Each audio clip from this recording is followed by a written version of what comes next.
होइन माइक लगाइदिउँ होला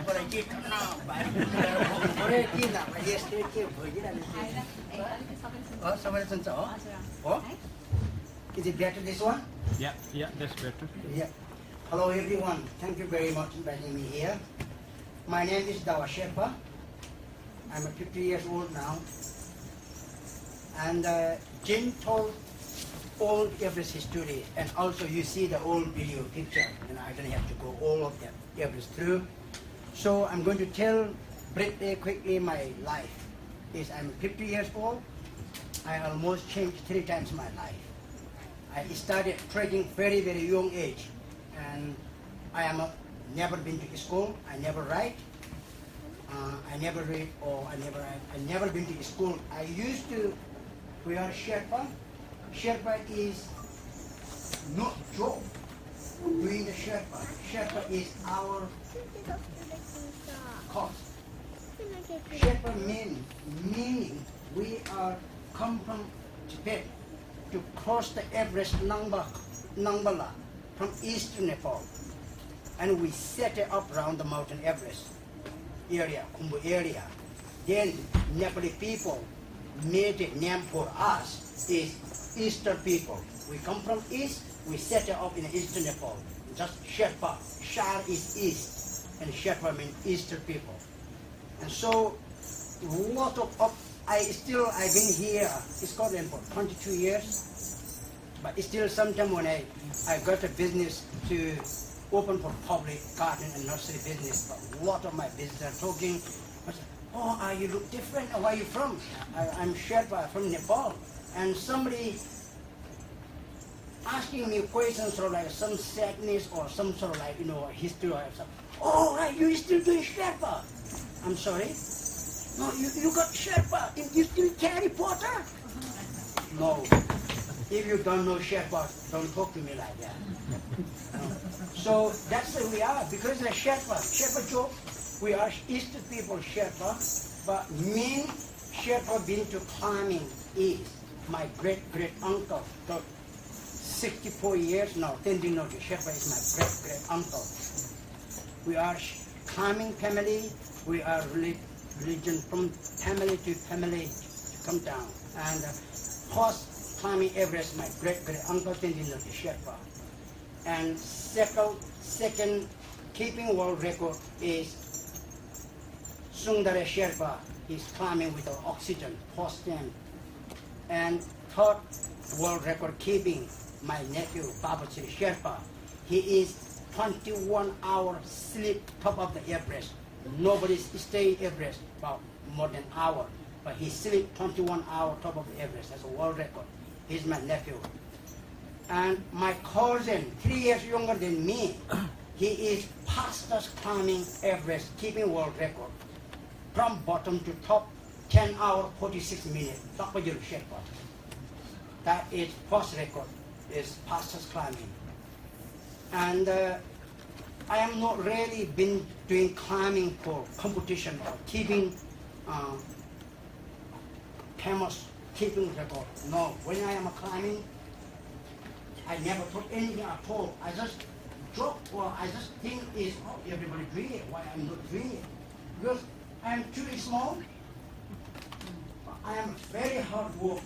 And every single European who went and went to trekking, everybody writing a thing sort of it, taking to the office saying what sort of excellent guy. So company people always saying, now you have to do the guide job, no Sherpa, no cooking, whatever. Now I always say, I'm sorry, I can't speak English, then I can't go to the guide. Sorry, you send other people to speak English. No, I will explain to the team leader that you do the job, it doesn't need to be talk to English. Okay, thank you. Then I always go like that. I started job from, of course, if you're doing climbing, if you're doing trekking guide, you have to start from porter. If you want to be chef, you have to be washing first. You can't have to be chef. So I started from porter. I am 17 years old, and then That time is I'm not really, not many. When I came Kathmandu, there is not many shop, not many clothes. Any clothes we can't buy ready-made clothes because it doesn't fit us. And then everything you have to go to the trailer, measure your body, then buy it. So yeah, that's all. And I don't have to be beautiful, I don't have to be nice. All, when I'm finished trekking, I am too small, Europeans are so big. Somebody give me trouser, somebody give me jacket, darling, you don't have a clothes, you can have it. Jacket sitting there for me. Trouser, I don't know what I'm saying. And I don't bother it. Wow, it's so exciting, so exciting. Doesn't matter, I cut the trouser for long I need it. And I tied them here, doesn't matter what size my waist is. Doesn't matter, I'm very happy. I walk like that, so happy. Jacket, I wear like that, no problem. So, what I'm saying is, I've been changed my life 3 times. I've been walked so hard. When I'm climbing, my first climbing is 91. I never ever been wear shoes before I climbing Everest. And there is no training. There is no course, nothing. All we have to do is copy what friend does. One, and fantastic. I know it's scary and so exciting. Money every day, money. That's what I want. So now I'm thinking is I am so lucky. When I am climbing, my life insurance was $1,000. That's all we get. $1,000 your life insurance. If you are dead there, $1,000. That's not enough Sherpa for funeral. That is not enough for Sherpa funeral. That's why it is. Anybody, husband or son died in the Everest, family, that's it, life is finished. But we work hard, we grow on food, we grow on stuff, we get it. So I climbed Everest 91, and I really doesn't want to go summit because it doesn't bother for me summit. I want to make money. And Tim later put me South Col. South Col is that we got big group. And the support cook means you have to stay camp 4, last camp. Then there's you have to make first team, second team, third team. If you got big group, you have to make third team. Then I stay up there 3 nights, sleep in the South Col. First group, I cook, I give them tea, I give them soup, fix the oxygen, put the boot on, send them summit. They come down, then other second team coming. I cook them, feed them, do it, send them, they come down. 3 nights I sleep South Col, $200 every night. Oh, $600, yes! 1991, $600, 3 nights. That is, yes, my life, you know what I mean? So happy walk. Then last 3 nights sleep. And then lastly, and that's a British guy, he is so grateful and he's so happy with me. He says, look Tower, $600 summit bonus. $600 summit bonus. If you want to go summit and you also get famous, and I give you $600.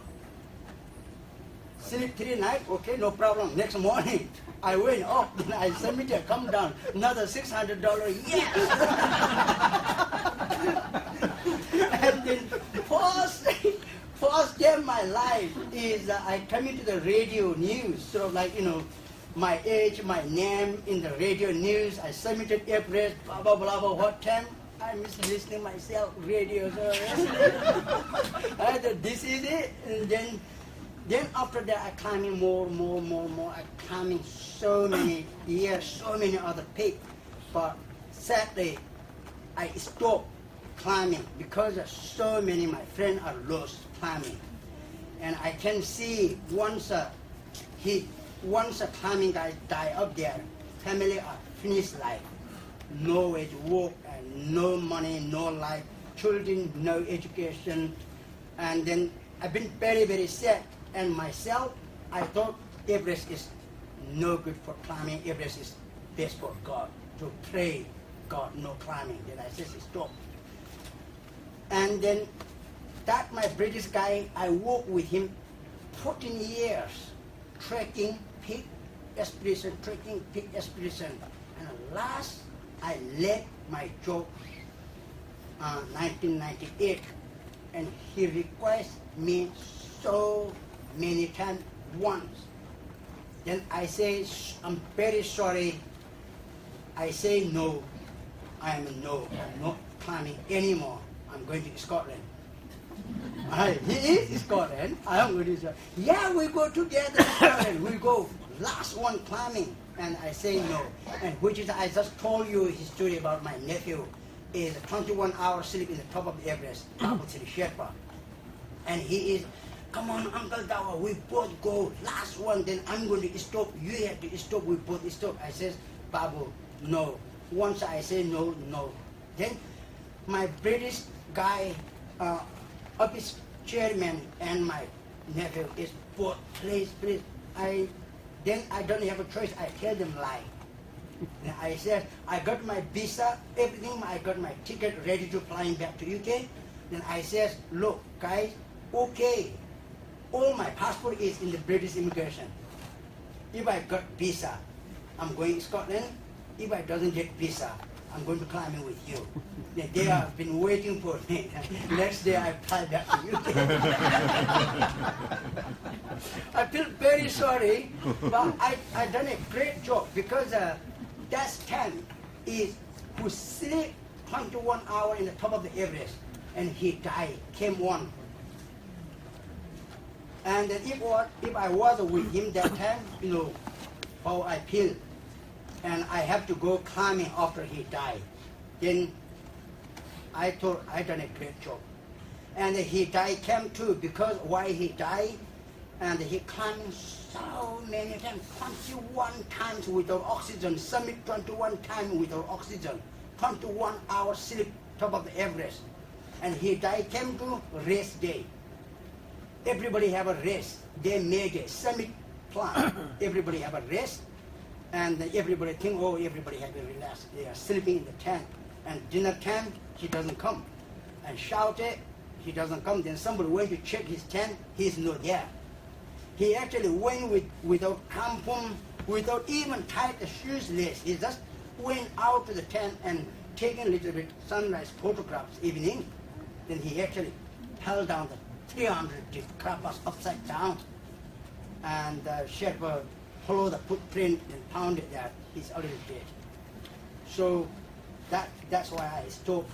And then I came to UK, and this Janet, just told you story about Janet. She is gardening person. She always want to be gardening herself, and she is a writing writer, and she's writing gardening column and Daily Mail, that things.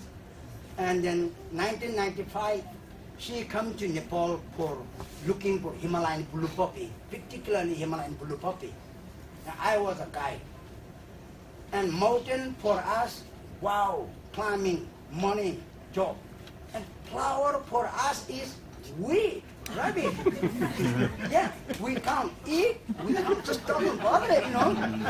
Then I went with her about 25 days, and she is every 1 second, every minute taking photographs. Wow! And it's crazy, you know, so like, what's she doing? This is grass. And I'm walking through, and she is, no, I want to take that photograph. She's shouting me, sort of, I miss, oh, what you doing, sort of like that. And when we finished that trip, then I thought, oh, what sort of crazy group I got this year, you know, just taking grass, weed photographs. So last, when we nearly finished trekking, we always have to camp where is a river, because we have to cook, we need water.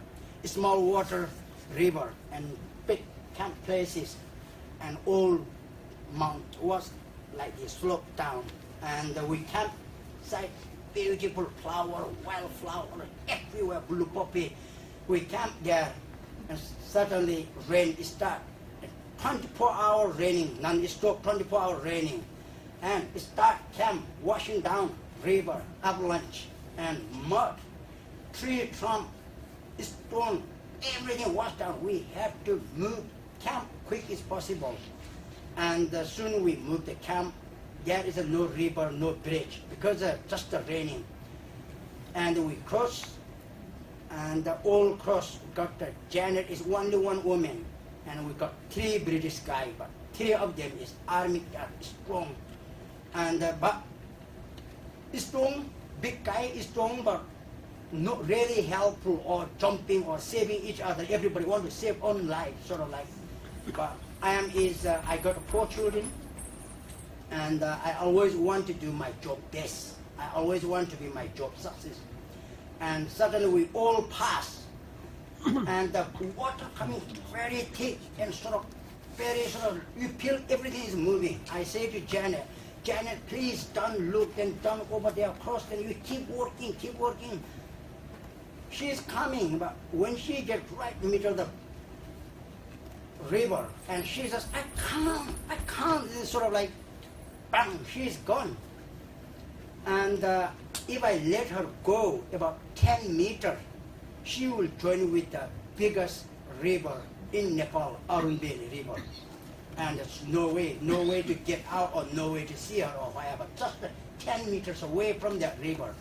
Then just, if I save her, if I not save her, whatever, I can't watch it. Everybody watching where she disappeared. But I can't watch it because my responsibility. I am shit swimming, I don't know anything swimming, I don't know any water. I just jump where she gone. And then apparently I got her and I found it and I grabbed her. Stand up both together, middle of river. And both washing down, both keep going, but I said, watch my face, just hold it, watch me down, look at it down. Then I shouted, Porter, they throw a rope, we tie the rope, they just pull it out. And she's very upset, she's shocked, she's not speaking. Then I take her all clothes, warm her up, put it dry clothes, everything, sort it, then come Kathmandu. And she is just, I want to invite you to Scotland. I got 4 children, I got a husband, then I can't tell them what you've done to me, and I want to invite you in my house, and I want to tell them what you've done front to you. Then I'm wow, Scotland. What looks like Scotland? And that is first thing, and the second thing is, I've been doing training expedition so many years, always when we finish last minute, last day, expedition finish, expedition guide, summit, successful, so exciting, they want to go home, they want to see. On each highest mountains on each of the continents, which I finished 2 years ago in Antarctica.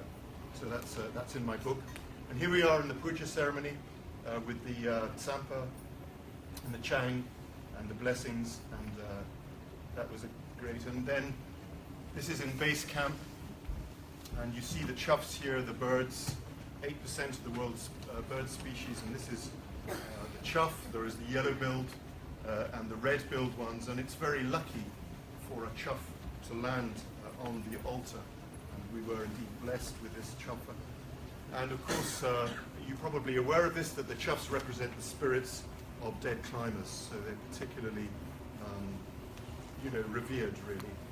And then the other thing that happens at base camp is you have the prayer flags, or the wind horses. I love that, the name that you give to these prayer flags, wind horses.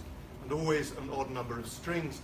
I've never understood why, but one of you can explain to me afterwards why it's lucky to have an odd number of strings with the different colors, red for fire, yellow for earth, and so forth. And here the chough was landing, which was a very auspicious time for us. Now, Everest base camp. Who's been to base camp? Yeah. Yes. 1, 2 hands. Yes. A few hands. So you'll know what I'm talking about. It used to have a reputation for being a place with a lot of litter, a lot of stuff left by the climbers. But there is a Sagarmatha Pollution Control Committee now, and all of the yak trains that go up and all the porters are paid a few dollars, and they bring down all of so there's actually nothing there at all. There used to be 4 crashed helicopters, and in fact, so they've all been cleared up too. So this is what it's like here, looking up by the Khumbu Icefall. This is the most dangerous part of the mountain, with these huge blocks of ice, which are very unstable, and of course, unfortunately, many people have died in this particular part of the mountain. It's quite noisy. You hear the sounds of rock falls and of ice cracking underneath your tent all the time. And this is the glacier from looking up towards the western Khum. It's a 2,000-foot drop to Everest base camp. Over the years, there have been something like 50 deaths alone in this part of the mountain. And here is a Russian helicopter, an Mi-17, which had crashed. Unfortunately, fatalities. That's gone now. That's all been cleared up. We flew to the Khumbu in one of these from Kathmandu to Namche Bazaar, in fact. So it was a bit worrying to see this accident record here. But as I say, all of the porters now take back any litter. You can see the pieces of helicopter there that have been bundled up and ready to be taken.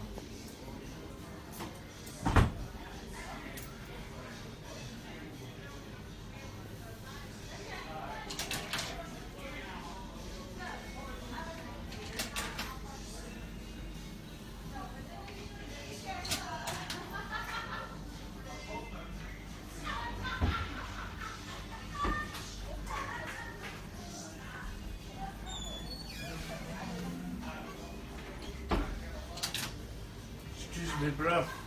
I'll get in the back.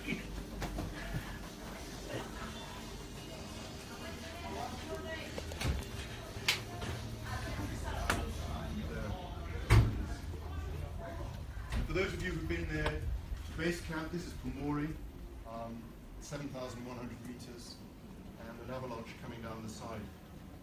And of course, more people die on the mountains through avalanches than in any other way. And some very notable climbers have died. Lee Stecker this year very tragically died from an avalanche. This looks dramatic, but it's actually dust by the time it hit the base camp. Some pretty bad statistics in 2014. Some around 16 people in fact were killed in the Khumbu Icefall. 2015, of course, dreadful, an earthquake and 22 people killed at base camp. The helicopters are regularly going up and down, taking climbers who have altitude sickness or sometimes worse. And to prepare, you do a lot of ice climbing, and you realize at Everest Base Camp you're much higher than the highest point in political Europe, Mont Blanc, but you also have 2 more vertical miles to climb. It's a long, long way up there. You have very early starts. You get up at 4 a.m. in the morning, and there are prayers and blessings, and then at 5 a.m. you make the start. I went with a company here called Alpine Ascents, and you can see the 3 camps. Camp 1 at the top of the Khumbu Icefall, Camp 2 at the top of the Western Khum, Camp 3 halfway up the Lhotse face, and then up to the south col of Sagarmatha. And you can see why the Khumbu Icefall is the most dangerous part of the mountain. You know, these crevasses, some of them are 200 feet deep, and you have to cross these ladders, sometimes 3 ladders lashed together in crampons. And I should say I have the absolute utmost respect for the Sherpas and all the work that they do, because no Everest expedition could climb without the Sherpas. And I get quite upset when you see documentaries, and it's as if the only people who matter are the Europeans. The Sherpas are airbrushed out. Because frankly, every expedition totally depends on the Sherpas. And in the icefall, there's these amazing guys called the icefall doctors, and their job is to secure the ladders, secure fixed lines, and of course these things are breaking up the whole time as the ice breaks, and they have to refix them and refix them again in the most dangerous part of the mountain. Huge, huge respect. And just to give an idea of the scale, I'm going to walk over and show you some people in this picture you probably saw. So there's some people going up here, you see, and here, and here. So these are huge, huge blocks of ice, and they can fall at any time without warning. And that's when you look down to base camp, you can see all the tents down there. And that's me looking a bit younger, still with. That's not an upside down photograph. That's what happens when you leave a tent in the ice, and the ice just folds it up and turns it upside down. So we're now nearly at the top of the Khumbu Icefall, and here we are now at the top, just where the Western Khumbu, the highest valley in the world, starts carving and splitting off. You can see these huge crevasses before it starts tumbling down in slow motion towards Everest Base Camp. And that's looking back at Pumori, the very sharp mountain there. And here we are higher than Kilimanjaro.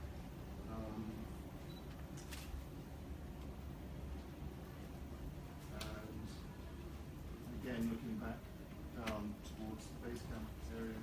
And looking back up the other way towards the Lhotse face, here are these Dracula clouds, as we call them. Those indicate very strong winds.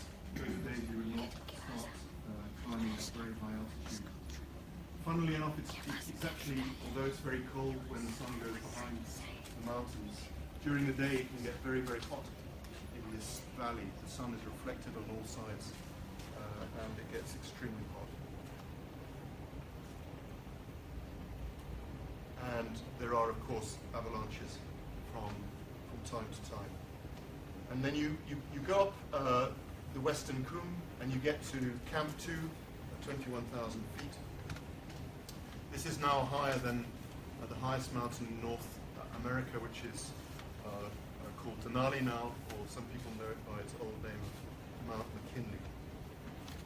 And it's pretty cold at night. Everything freezes. Clear mornings, snowy afternoons, lots of ice inside the tent. Very unpleasant in the morning.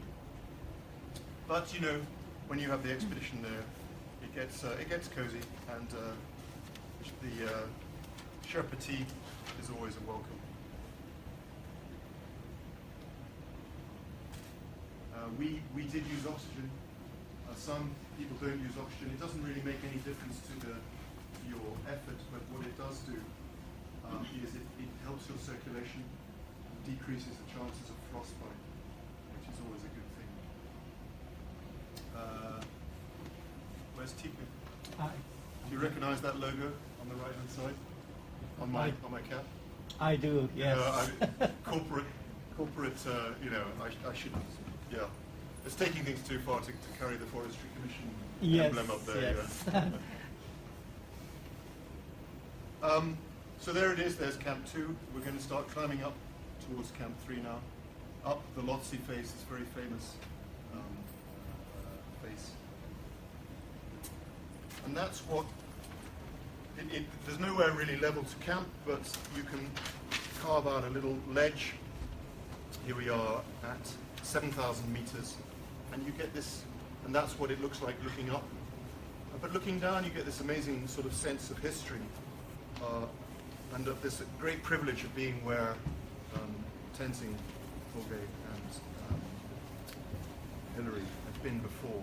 You're really treading in the footsteps of these giants. And it's amazing really to think that, you know, 1953 took such a long time to climb, to summit Everest finally. Very sadly, when we were there, I don't know, Dar, if you knew Pemba Dorma, the Shapani, she fell to her death down the Lhotse face. It just shows how dangerous all these things can be.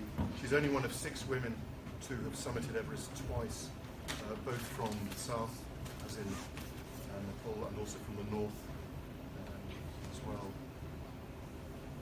So the idea is to climb high and sleep low if you possibly can. And so what you do is you go higher and then you push back down, and in fact you're going through the Khumbu many times. And eventually you break out up here at the South Col. This is now getting into the death zone at about 26,000 feet. This is Camp 4, just under 8,000 meters, looking down and across towards Lhotse. And Makalu there on the left, the 5th highest mountain in the world. And this is a picture of me on the South Col, which I'll tell you a little story. When I submitted the book for publication, the publishers said, "Oh, can you send your photographs?" And I sent my photographs. They said, "There's an awful lot of pictures of mountains and snow." And I said, "Well, that's kind of what mountaineering's about. You know, it's quite difficult not to."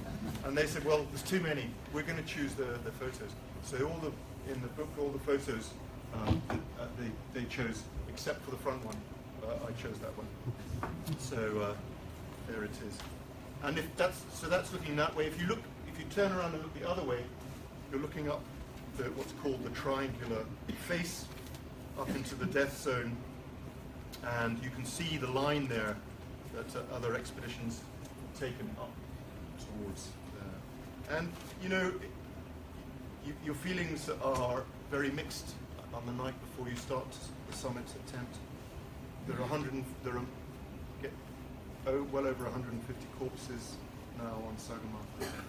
And you're sitting there, lying in your tent with oxygen, kind of really worried about what the next day is going to bring. And at 9 p.m. that evening, you have this immense effort of everything is just really, really difficult, as you can imagine, with so little oxygen. And there's this kind of many, many hours of just slogging up and up and up, and just this determination to put one foot after the other. But at 2 a.m., you get to the balcony now. This is light, but at the time when you're up in the balcony, it's actually dark. This was coming down, and you can see the oxygen cylinders from previous expeditions. But at 4 a.m. there's this sunrise, which is such a psychological boost.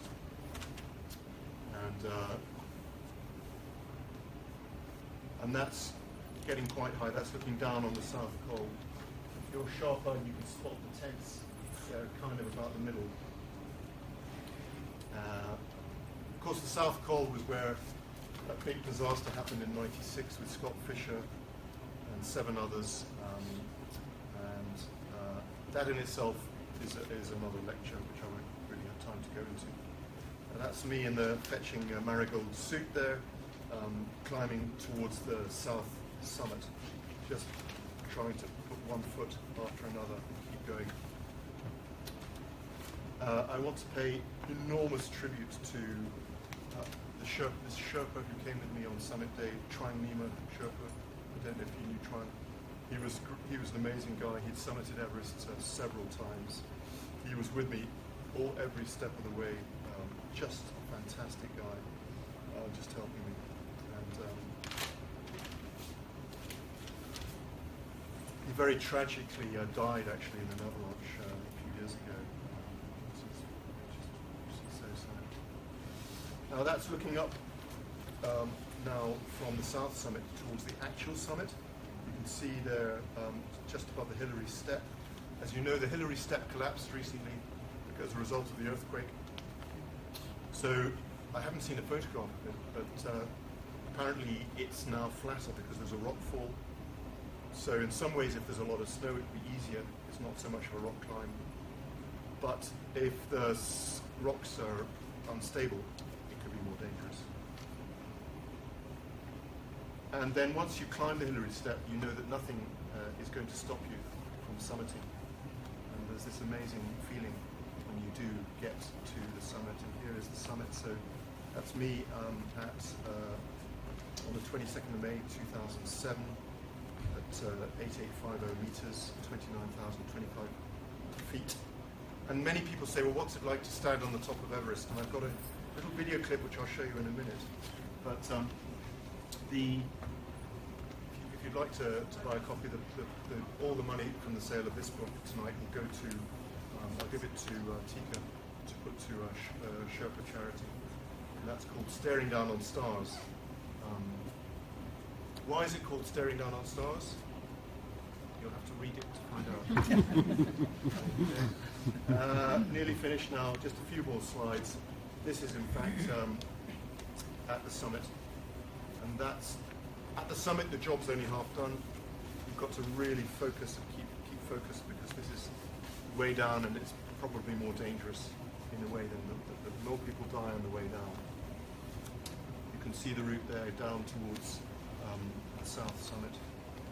So this is the book, and I just want to pay a tribute to Trang Nima, who is such a fantastic guy, really great Sherpa to be with. And I really like this clip. At the top, I took a photograph. There was a little exhibition on the way up the Khumbu. Part of the joy of an Everest expedition is walking up from Namche, or if you fly in lower down. And this was an exhibition, and I photographed this because this, to me, said everything. And what it says is, although mountains belong to the nation, mountains really belong to people who love them. To me, that says it all. So, nearly finished. What we're going to do now is